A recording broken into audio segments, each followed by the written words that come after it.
Hello, hello, my brides and my brides to be. Good morning and happy Sunday. So I wanted to start off and say, hi, I am Lynette Kennedy. If you guys are just catching on, I do Sunday Q&As every once in a while just to answer frequently asked questions that I get asked often over and over and over again. So I figured I would create a video log. Hopefully this will help you out. I know we haven't done one of these in a while, so today we're going to talk about how to take care of your veil at home and on your wedding day. Let's begin.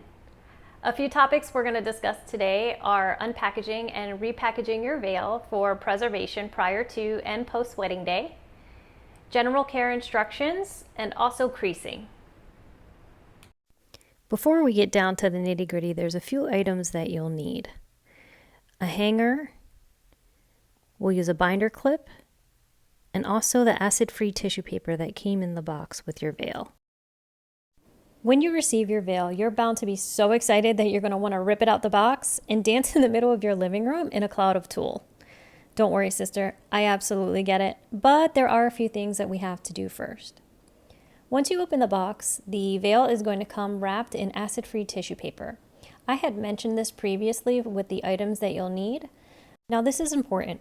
The reason why we don't use regular tissue paper is because the acid that is treated in regular tissue paper and storage boxes causes discoloration and yellowing over time. The tissue paper that comes in the middle of your veil is what we're going to use to repackage it at a later time. First things first, and this goes especially for the really long veils, is to make sure that you have a nice clear area in which to unfold it. Then have a quick look around again, because anything sharp or pokey loves tulle, especially Velcro. Velcro is your enemy here. So in the items that I suggested that you needed was your binder clip. What I'm going to do is I'm going to open it up and I'm going to put it right on top of the comb, and then I'm going to fold the one side down. I'm going to grab my hanger and then I'm going to loop the other open end and put it right through there. So this just makes it a little bit easier to hang it up. The reason why I suggested a binder clip and a hanger is because those are readily available and usually easy to get at a moment's notice. Just for the sake of the video, I'm going to just hang it up right here on a picture frame. You absolutely do not want to do that, but you want to find a nice sturdy area like the door or somewhere high up that you can hang your veil and get ready for steaming. I plugged in my iron and made sure that it was on its steam setting, waited for it to heat up, and then I took a piece of the fabric, held it open, and I am slowly passing it through back and forth until the creases slowly come out.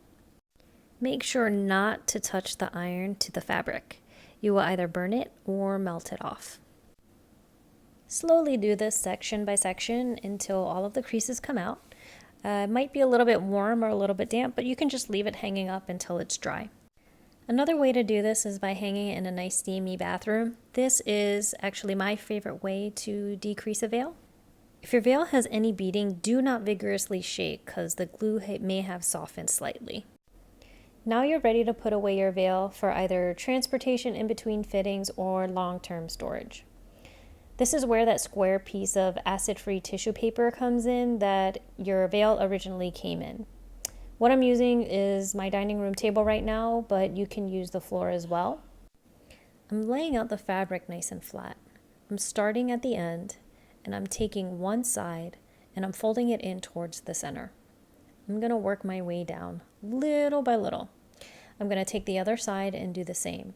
Slowly bring it in and then smooth it out as I go toward the other side. So what I want to do here is I want to make this about the size of my tissue paper or a little bit smaller than the box. So what I'm going to do here is I'm going to measure at the end with my tissue paper.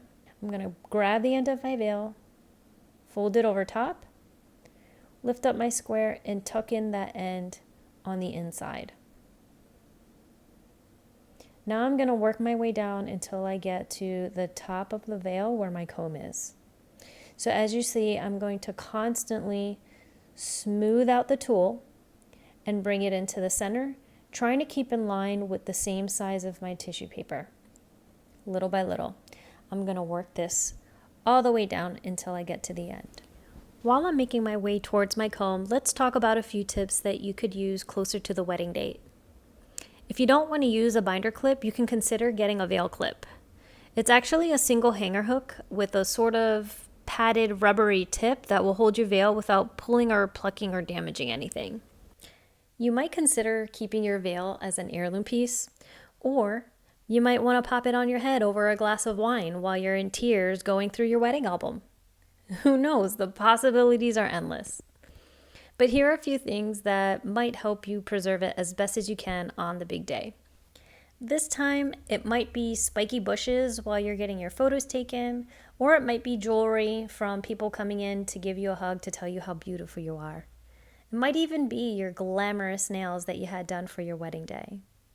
It's really just a case of being aware, which would be really, really hard on your wedding day, so don't beat yourself up if something happens to it. So assuming that your wedding veil actually made it through intact, there are ways to get it cleaned and preserved. One way to do that is to get your veil dry cleaned at the same time that you get your dress cleaned right before you put it in the box for long storage. Here are some don'ts. Do not store long term in the plastic dress cover. They're suitable for hanging the dress right before the wedding, but not for long-term storage.